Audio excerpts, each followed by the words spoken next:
On August 23, 2023, in Manila, Philippines, the sun beat down mercilessly, creating an oppressive heat that hung in the air.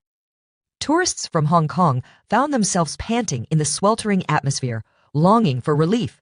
As they boarded an air-conditioned tour bus filled to capacity with 25 eager travelers, Fort Santiago marked the final destination on their 4-day adventure. After the tour, they were set to head to Manila Airport for their flight home. Excitement mingled with a bittersweet reluctance as the passengers prepared to leave. Many had already settled into their seats, scrolling through photos, capturing the memories that would soon become cherished souvenirs of their journey. Among the tourists, Ken's family of 5 stood out.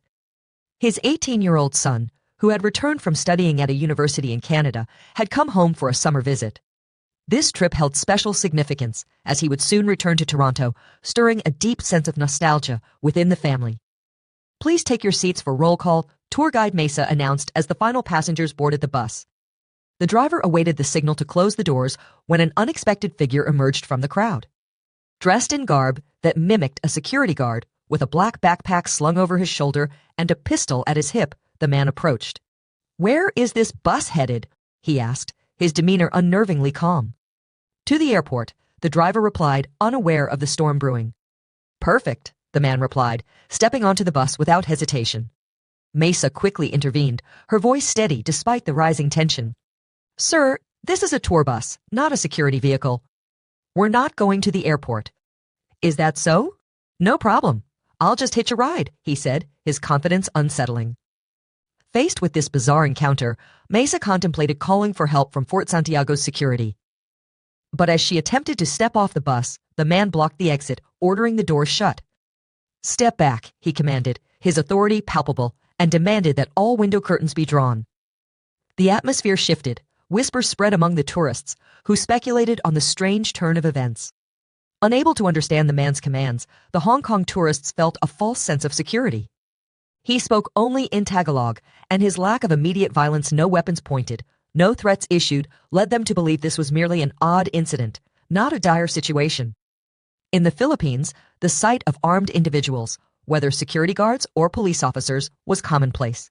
Even fast food chains like Jollibee employed armed security, making this encounter seem just another ordinary occurrence. Yet, as the man ordered the driver to move, the mood shifted dramatically. He slowly turned to face the passengers, the weight of his words hanging heavy in the air as he declared they were now his hostages. Through Mesa's translation, the chilling realization struck the tourists like a thunderbolt. In that instant, they understood they were not merely passengers being transported to the airport, but unwilling participants in a terrifying kidnapping. As the tour guide translated, the chilling announcement struck the tourists like a bolt of lightning. The horrifying realization that they were being kidnapped instead of taken to the airport shattered their sense of security in an instant. Panic erupted within the bus, descending into chaos as children wailed and women screamed in terror. Manila, the bustling capital of the Philippines, was infamous for its crime, with incidents both large and small occurring with alarming frequency. Yet, orchestrating the kidnapping of 25 tourists simultaneously demanded meticulous planning and bore immense risk. Failure could lead to the ultimate consequence: capital punishment. When scrutinized about his motivations, the full gravity of Rolando's actions began to unravel. Many believed that the motives behind the hostage situation were rooted in money. However, the demands of the kidnapper, Rolando Mendoza, were unexpectedly straightforward. He sought nothing more than to reclaim his former job after being dismissed, and was even prepared to return to work the very next day. At the age of 55, Rolando Mendoza was a former officer of the Philippine National Police. With 3 decades of service and a commendable tally of 17 medals, he had once been regarded as an exemplary officer. This led to a haunting question: what had driven such a decorated police officer to the brink of kidnapping? In a swift and shocking turn of events, Rolando took control of the bus, addressing the terrified tourists on board. He began with an apology, revealing his identity as a police officer wrongfully dismissed from duty. His voice trembled with frustration as he expressed his grievances, stating that he had nowhere to voice his complaints and that the police had turned a deaf ear to him. In a twisted sense of negotiation, he insisted that he would not harm any of the hostages.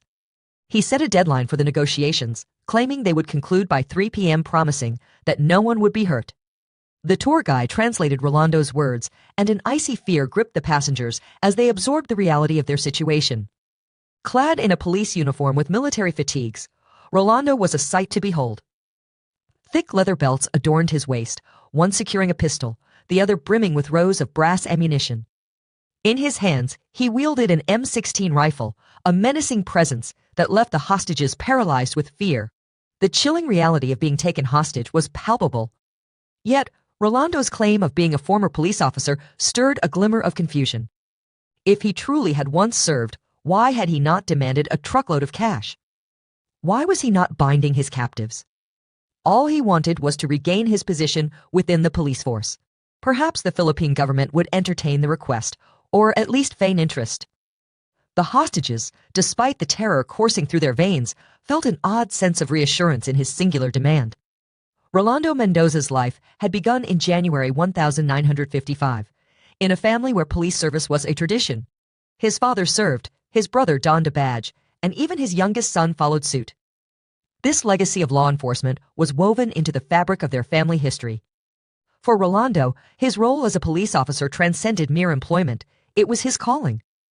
After graduating with a criminology degree from the University of the Philippines, he embarked on a career that would see him rise to the rank of captain in the Philippine National Police. Over his 30-year tenure, he garnered 17 medals and was admired by colleagues, neighbors, and friends alike for his commitment to service. For Rolando, being a police officer transcended mere employment. It was his true vocation. His journey began at the University of the Philippines, where he graduated with a degree in criminology, setting the stage for a career that would span over 3 decades. Throughout his service, he ascended to the rank of captain within the Philippine National Police, amassing an impressive collection of 17 medals. To those who knew him, colleagues, neighbors, and friends, Rolando was a dedicated officer, committed to the safety and well-being of his community. Christian's life had flowed peacefully, until an unexpected event 2 years prior to the hostage crisis unraveled the fate of this veteran officer. The tragedy began on a dark night, April 9, 2008. Christian Calo, a young man in his 20s, parked his car in front of his cousin's apartment to return a laptop. He intended only a brief stop, but upon his return, a disconcerting sight awaited him. 6 police officers loomed around his vehicle in the dimly lit alley. When Christian inquired about the commotion, a blinding beam of light struck his face. "Is this your car?" they asked, their tone dripping with suspicion. After he confirmed ownership, they cited their reason for the encounter. This was a no-parking zone. They insisted he open his trunk. Confused, Christian glanced around, noting that numerous other vehicles were parked without issue. He requested to see a search warrant, but the officers brushed aside his plea. Without hesitation, they forcibly opened the car and began searching it. Suddenly, a shout pierced the air as they uncovered a small bag tucked under the hood. "There's shabu here," they declared, referring to methamphetamine. Christian vehemently protested, declaring his innocence. "I'm a hotel chef. I've never used drugs," he insisted, but his cries fell on deaf ears. The officers responded with violence, beating him mercilessly, pointing guns at him, and committing a horrific act. They forced his mouth open to insert drugs. "Now the test will definitely be positive," they laughed mockingly. Their extortion didn't stop there. They continued the search, confiscating 3,000 pesos, roughly $60 at the time, from Christian's car. This was nothing short of blatant extortion. Instead of taking Christian to the police station, the officers dragged him to an ATM demanding he withdraw all his money. When they discovered he had no funds left, the brutality escalated. They continued to beat him and unleash a torrent of verbal abuse. At the police station, they threatened him with firearms. After 10 harrowing hours of fear and uncertainty, Christian realized he had only one option left. He called his friends for help. Eventually, one of them managed to bring him 20,000 pesos, about $400 at the time, which led to his release. The nightmare, though, seemingly at an end, left a lasting impact. Christian rushed home, panic coursing through his veins as he immediately contacted his father, Bob. Bob's fury was palpable. He could hardly contain himself, exclaiming, "How could the police treat my son like this? What kind of police act like street gangs, extorting people?" Instead of going directly to the station to lodge a complaint, Bob took to his computer. He crafted an email, sending it to colleagues, friends, and neighbors, all under the subject line, "Manila Police Brutality." In his email, he detailed the horrific treatment his son endured. 6 police officers were involved, including Captain Rolando Mendoza and Sergeant Gabino. He urged recipients to share the email widely, stating, "Please forward this to everyone you know." Those who received the email, especially foreigners, were astounded that police officers could behave in such a manner. The message quickly circulated as recipients sent it to their own contacts, triggering a viral chain reaction. The email spread like wildfire, reaching audiences across the globe. In the wake of mounting public outrage, the Manila police found themselves inundated with protest letters. Their phones rang incessantly, and their website was flooded with negative feedback. In response, the Manila police suggested to Christian that if he felt wronged, he should pursue legal action, stating that they could not issue punishment under the current circumstances. Taking their advice to heart, Christian filed a lawsuit. Ultimately, 5 police officers, including Rolando, faced disciplinary action. They were dismissed from their positions, stripped of pension benefits, and denied retirement pay. Furthermore, they found themselves banned from any future public service roles. Yet, Rolando vehemently objected to the decision. Initially, it appeared that the incident would conclude with the Philippine police facing criticism for corruption, and many rejoiced at the officer's dismissal. Christian's father's email had proven to be a powerful catalyst, but the testimonies from the police officers painted a starkly different picture. They admitted to detaining Christian, but insisted it was due to illegal parking, claiming that while other cars were parked correctly, Christian's vehicle faced the opposite direction. In addition, they leveled accusations against him for driving without a license.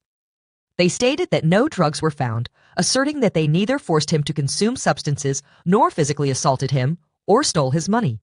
Instead, the police claimed that prior to his detention, Christian was taken to a hospital for a preliminary examination. This was not standard procedure for every arrest, but Christian confirmed that the doctor examined him, finding no bruises, wounds, or blood, no signs of violence. However, this led to a troubling question: were the doctor and police colluding? The case ignited a firestorm of controversy throughout the Philippines. Was Rolando indeed a corrupt officer? Or had Christian fabricated his story to his father following the arrest? The viral email from Christian's father escalated the situation into chaos, leaving the truth shrouded in ambiguity. Rolando felt the weight of injustice, claiming he wasn't even present when the arrest was made. He lamented that he was being punished purely for being the team leader, the superior officer of the other officers involved. "Do I deserve to be fired? I'm only 2 years from retirement. Why must I leave in such disgrace?" Another significant issue emerged when Christian failed to appear in court to testify against the police officers. This absence led to the dismissal of the lawsuit on 2 separate occasions. Some speculated that Christian was too terrified of potential police retaliation, fearing they might take violent action against him. Regardless, the lawsuit fizzled out. In theory, Rolando should have been reinstated as an officer, but unexpectedly, the Philippine Ombudsman, a government inspector, intervened, declaring that these police officers were not to be reinstated. They faced permanent dismissal without any trial or due process. They were simply fired. Rolando protested, but the court dismissed his lawsuit. "Why am I being fired?" he questioned, submitting complaints and official documents to the ombudsman, desperately seeking answers. Fueled by bitterness, Rolando had faced relentless rejection from the police and the Manila city government. For over a year, he tirelessly filed appeals, neglecting his livelihood, consumed by a singular focus: reinstatement. Yet despite his fervent pleas, no reinvestigation was initiated. Rolando's thoughts spiraled. "I've dedicated 30 years of my life to the police force. I can't accept being wrongfully dismissed like this. My honor is damaged. I've lost face, not to mention all my dignity." Consumed by despair, Rolando Mendoza succumbed to a dark path, ultimately deciding to hijack the bus, driven by his fraying mental state. The vehicle came to a halt near the expansive Rizal Park grandstand, its presence stark against the wide-open road. The bus driver, Lubang, was handcuffed to prevent any escape, while the other hostages were left unrestrained, their limbs free, yet their fate uncertain. Approximately 1 hour after Rolando boarded the bus, a command center was established around 10:00 a.m. Leading the negotiation efforts was Lieutenant Salvador, a man who had crossed paths with Rolando during their careers, though they were not close. Approaching the bus, Salvador initiated a brief conversation, during which Rolando, maintaining a disconcerting calm, expressed his desire to resolve the crisis. In a chilling confession, he revealed, "I want to end the situation and return to my position. I just want to resolve my dismissal by the ombudsman. If that's resolved, I promise nothing will happen. I've written my demands here. Please copy them exactly and send them to the Justice Minister." Salvador, striving to maintain a sense of order, replied reassuringly, all right, that's not difficult. We can meet all your demands, just safely release the hostages." As negotiations unfolded, Rolando made multiple calls to Manila's vice mayor and his former superior, a police chief, repeatedly asserting, "I have no intention of harming the hostages." Each time he received assurances from the negotiation team that everything would be resolved favorably, he responded with gratitude, "Thank you." "I'm counting on you, gentlemen," he reiterated, maintaining this hopeful demeanor throughout the tense morning. Around 10:00 a.m., as the atmosphere thickened with uncertainty, a voice broke through the silence. The voice belonged to Mrs. Lee Fung Kwan, a 66-year-old tourist who voiced her discomfort. "My stomach hurts badly. May I use the bathroom?" Traveling alongside her 72-year-old husband, Mrs. Lee approached Rolando with cautious politeness. Rolando granted her request, allowing her to use the restroom, accompanied by the Filipino tour guide, Diana. Diana, under police supervision, ensured Mrs. Lee's safety as they completed their business. However, when Mrs. Lee naively suggested returning to the bus, the police intervened, urging her to come with them instead.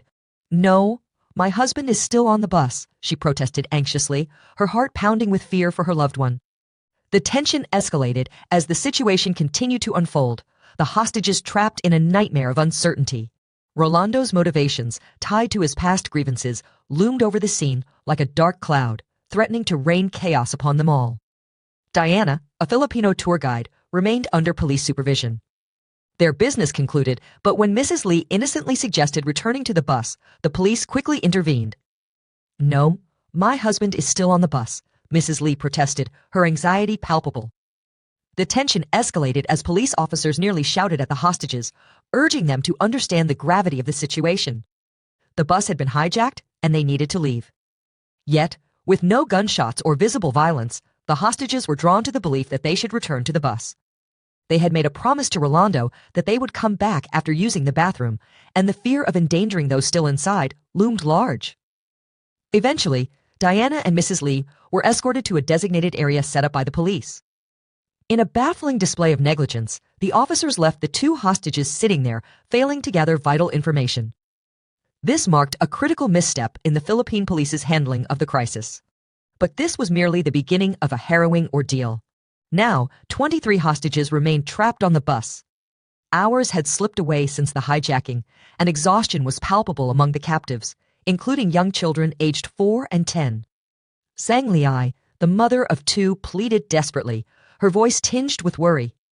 She implored Rolando, "My children are very tired. Can they be let out?" When Rolando finally agreed to release women and children, Lee Yichu exchanged a tearful glance with her husband. Sang Liai's heartfelt plea echoed in the tense atmosphere as Rolando's concession hung in the air. Lee Yichu looked at her husband with a mix of hope and fear. Her husband gestured urgently, reassuring her with repeated words, "Go, I'll be fine." As they navigated the narrow aisle of the bus, a small voice piped up from behind Wang Chikya, a 12-year-old boy, expressed his desire to leave. Chikya, the third oldest child on the bus, hesitated at the threshold of safety, his voice trembling as he called out, "Mom?" Fear gripped him as he protested, "I'm scared. Our whole family is here. Why should I go alone?" His mother coaxed him gently, "Just go first. I'll be out soon." With that, one woman and 3 children, including Lee Fung Kwan's husband, were released next. Lee Fung Kwan's husband, whose diabetes necessitated urgent medication, had begged for his release. Finally, Rolando granted him permission to leave, allowing him to take his medicine bag as well. Now only 18 people remained on the bus. A faint sense of relief washed over the remaining hostages as they witnessed Rolando's consideration for the vulnerable. They clung to the hope that this kindness might extend further. Yet unease lingered among those still trapped. Some contemplated the possibility of opening the emergency exit to flee, but fear gripped them. They worried that such an act might provoke greater danger for those left behind. In a grim solidarity, they chose to endure together, unwilling to act alone. They complied obediently, maintaining a facade of calm. Meanwhile, food and water, provided by the tour company, were delivered to the bus. The hostages consumed the provisions, striving to maintain their strength, while Rolando, plagued by paranoia, refused to eat, suspecting the food was laced with poison. Outside, the atmosphere shifted dramatically as the SWAT team and police-led crisis response unit arrived. By 1 p.m. chaos enveloped the area surrounding the bus as throngs of people flooded the park, blurring the lines between reporters and civilians amidst the unfolding crisis. Outside, the atmosphere was chaotic. Many police officers were in plain clothes and crowd control was virtually non-existent. Barriers had been set up, yet people still crossed them, drawn to the unfolding drama. Yellow police tape was scattered, a feeble attempt at establishing order. Spectators crowded around, some even children, oblivious to the potential peril. If Rolando were to lose control and unleash a hail of gunfire, the consequences could be catastrophic. His M16 rifle boasted a deadly range of 1 mile, a chilling thought for those nearby. In a scene fraught with tension, the area surrounding the bus was teetering on the brink of chaos. Yet, eerily, no one displayed any immediate concern. The situation spiraled out of control as Rolando, the former police officer turned hostage-taker, had an unsettling advantage. He monitored the unfolding events through the live broadcast on the bus's television, capturing every detail of the police's response. The broadcast reached far beyond the Philippines, capturing the attention of viewers across the globe. Rolando's eyes darted across the screen, absorbing the sight of police units mobilizing, assessing the array of weapons at their disposal, and counting the number of vehicles that converged on the scene. He had an almost omniscient perspective, witnessing the positions of officers poised with firearms, as if he were watching a sinister game unfold, complete with surveillance cameras hidden from view. Rolando flipped through channels to gain various angles, revealing the tactical movements of law enforcement that would normally remain concealed from his sight. In hostage situations, the protocol demands the erection of barriers, the drawing of curtains, and the disabling of cameras to prevent the kidnapper from gathering intelligence. Knowledge is power, and in the absence of information, fear and instability can seep into the minds of those involved. Creating an environment of uncertainty can force a hostage-taker into submission. 5 hours had already elapsed since the hijacking commenced, and Rolando's demands grew increasingly desperate. He requested drinking water, food for the hostages, and fuel to maintain the air conditioning inside the stifling bus. With each demand met, he released one of the hostages, a chilling reminder of the delicate balance between life and death.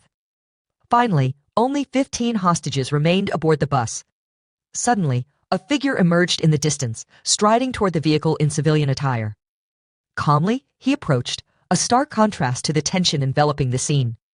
"Who is that?" A voice called from the command center. "Stop him! Quickly!" But the man pressed on, undeterred. As he reached the bus, he raised his hands in a gesture of peace. "Let me go. I'm also a police officer." "I'm his brother," Gregorio declared, revealing himself as Rolando's sibling and a fellow officer. "I'm the only one who can talk to him. Please, let me on the bus." The command center hesitated, weighing the potential risks. A meticulous observation revealed a bulge at Gregorio's back waistband, indicating he was armed.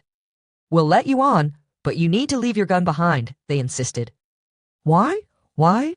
"I'm a police officer," Gregorio protested, his voice rising in frustration. Even officers were not exempt from the rules in hostage situations. Despite the risks, the police ultimately permitted Gregorio entry under the condition he relinquish his weapon, a critical error by the response team. In hostage scenarios, allowing family members access is a calculated gamble. It can either defuse tension or escalate it further. Yet, without proper precautions, Gregorio stepped aboard the bus and took a seat at the back, attempting to engage his brother in conversation while the tension simmered dangerously close to boiling over. In a desperate moment, Rolando cried out to his brother, "Brother, they took my gun." Despite Gregorio's efforts to persuade him, Rolando remained adamant, refusing to surrender. With no other choice, Gregorio became a reluctant go-between, trying to bridge the widening chasm of tension. As the hours ticked by, Gregorio moved back and forth between the command center and the bus, a silent witness to a volatile standoff. During one heated negotiation, Rolando made a grave demand. He insisted that Salvador return his brother's gun. In a critical miscalculation, Salvador lied, claiming he would return the weapon when he hadn't. This falsehood would soon become the catalyst for unimaginable tragedy. After 8 grueling hours, it was finally 6 p.m. when the letter from the ombudsman reached Rolando. This delay ignited a storm of controversy, for Rolando's demands were not about money or complex negotiations. His requests held no ties to important national agreements. Charles Shoebridge, a British military counter-terrorism expert, later scrutinized the incident, questioning the Philippine government's reluctance to meet Rolando's demands promptly. Yet, the time for negotiation was swiftly running out. At 6 p.m., the letter was finally delivered to the bus, carried by Salvador, Police Chief Yebra, and Gregorio. Upon reading its contents, Rolando erupted in anger, dismissing it as garbage and rejecting its terms outright. The letter stated that the ombudsman would not reinstate him. Rolando's fury grew as he read the words. The letter conveyed that the ombudsman would not grant reinstatement, promising instead to reinvestigate the case while the lives of 15 hostages hung perilously in the balance. The failure to reinstate him was compounded by a critical communication breakdown between agencies. There were, in fact, 2 letters. The first, from the ombudsman, only spoke of a reinvestigation. The second, from the Justice Department, contained the unconditional reinstatement approval that Rolando desperately awaited. Alarmingly, these 2 agencies had failed to coordinate. When Rolando inquired about the Justice Department's letter, the response was absurd. It was claimed to be stuck in rush hour traffic, a ludicrous excuse in the face of an emergency where lives were at stake. Prioritizing traffic over human lives was a catastrophic oversight. The police should have cleared the path or, at the very least, sent a scanned copy of the letter to ease the tension. "Take this garbage away," Rolando shouted, throwing back the ombudsman's letter in disgust. He made it clear that he would accept nothing less than reinstatement. There would be no negotiations. Just as negotiator Salvador prepared to withdraw for further discussions, Gregorio inflamed the situation by bringing up his confiscated gun. A toxic mix of frustrations erupted: Gregorio's anger over his lost weapon, Salvador's deceit regarding its return, and Rolando's rejection of the reinstatement offer. All these factors coalesced, setting the stage for impending tragedy. Then, without warning, the first shot rang out, a warning directed at Salvador. This moment marked a critical turning point, transforming a tense negotiation into a harrowing descent into violence. Each element of the unfolding drama was a piece of an impending tragedy. The first shot rang out a warning aimed at Salvador. This moment marked a critical turning point, where tense negotiations spiraled into open violence. Outside, panic rippled through the crowd. Shouts and screams echoed, while those on the bus, the hostages, trembled, sensing an impending tragedy. Rolando's agitation grew, his shouts laced with curses, as he spiraled deeper into despair. As tension escalated, Rolando made a terrifying ultimatum. He vowed to kill all the hostages if he did not receive swift confirmation of his reinstatement. In a fit of rage, he handcuffed the tour guide, Mesa, binding her to the front of the bus. The hostages' safety hung by a thread. At the command center, Salvador and Police Chief Yebra returned with the negotiation team. They swiftly apprehended Gregorio, accusing him of complicity with Rolando. "He's colluding with his brother," declared the scene commander, Colonel Magtobey. Colonel Magtobey, the highest-ranking official in Manila, commanded, "Arrest him." As Gregorio was led away in handcuffs, reporters swarmed the area, their cameras flashing like fireflies in the dark, eager to capture every moment. In a frenzy, Gregorio shouted, fearing for his life. He cried out, convinced he was about to die. "They want to kill me. I'm not an accomplice. I'm going to die." Just then, his young son and daughter dashed forward, tears streaming down their faces, clinging desperately to their father. Meanwhile, Rolando watched the chaos unfold on a small television screen aboard the bus. With no media restrictions in place, the horrific scene was being broadcast live. Rolando's composure shattered, and he frantically communicated with a local radio station, his voice filled with urgency. Earlier, Rolando had articulated a singular demand for reinstatement to a radio host. "Reinstatement is my only condition," he had insisted. But witnessing his brother's arrest and the tears of his niece and nephew transformed his resolve. "My brother is not an accomplice. If they don't release him," he sent a chilling warning, "I'll kill everyone on the bus." The situation had devolved into chaos. This was the first time he had restrained a hostage and fired shots. A new demand emerged: the release of his brother. The atmosphere turned increasingly perilous. At this critical juncture, the president should have intervened personally, offering a swift reinstatement. Just a written approval could have defused the escalating crisis. Incredibly, even as Rolando's mental state unraveled, the command center failed to grasp the severity of the situation. The letter of reinstatement remained absent, a symbol of a bureaucracy that had not yet recognized the looming disaster. Rolando's demands shifted as he grew increasingly hostile. Salvador and Yebra aren't trustworthy, he declared. I won't talk to them anymore. Send someone else. His fury simmered just beneath the surface. Meanwhile, Colonel Magtobe, who had sanctioned Gregorio's arrest, dined at a nearby Chinese restaurant with Manila Mayor Lim. The absurdity of their situation was stark. How could they indulge in a meal while lives hung in the balance? The mayor remarked, "This is a waiting game anyway. Rolando will be exhausted by tomorrow morning. Let's eat first." "Ah, this Chinese restaurant is good. Make it my temporary office," he said as key decision-makers gathered, oblivious to the urgency of the unfolding crisis. The group believed they would reconvene after their meal, unaware that they were misreading Rolando's intentions. He had been methodically releasing hostages, yet the atmosphere was charged with tension. They mistakenly assumed he had no desire to harm anyone and simply wanted to wait out the situation. As the clock struck 7:20 p.m., the mayor remained in a nearby Chinese restaurant, while Colonel Magtobe had returned to the scene, preparing for what lay ahead. Meanwhile, Gregorio remained detained, his transport vehicle becoming a focal point for the media, broadcasting live footage. Rolando, observing the chaos unfold on television, continued to speak with RMN radio, his frustration palpable. In a chilling warning, he declared that if the vehicle carrying his brother left the scene, all the hostages would perish. Just moments later, the siren blared as Gregorio's vehicle began to move, prompting Rolando to make a fateful decision. With rage coursing through him, Rolando hurled his phone to the ground and unleashed a shot at Mesa, the tour guide, using his rifle. Handcuffed and defenseless, she fell victim to the first shot that shattered the fragile calm. Pandemonium erupted within the bus as screams filled the air. Rolando then turned his attention to Yik Su Ling, a 34-year-old woman seated in the third row, deliberately separated from her boyfriend, who sat at the back. Her boyfriend sprang from his seat, desperation driving him forward, but another man, Fu Shoqian, acted faster. He yelled, "No!" and positioned himself to shield Yek. In a moment of selflessness, he grasped the gun barrel with his bare hands. But as Rolando pulled back, 2 shots rang out, striking Fu Shoqian in the chest. Witnessing this horrifying scene, Ken, the father of a university student, rushed to intervene, but met the same fate, falling victim to Rolando's merciless assault. In mere seconds, 3 lives had been extinguished. Rolando's face reflected a chilling resolve. Hope and mercy had evaporated, leaving behind a desperate man consumed by rage. He began to walk down the aisle of the bus, firing indiscriminately.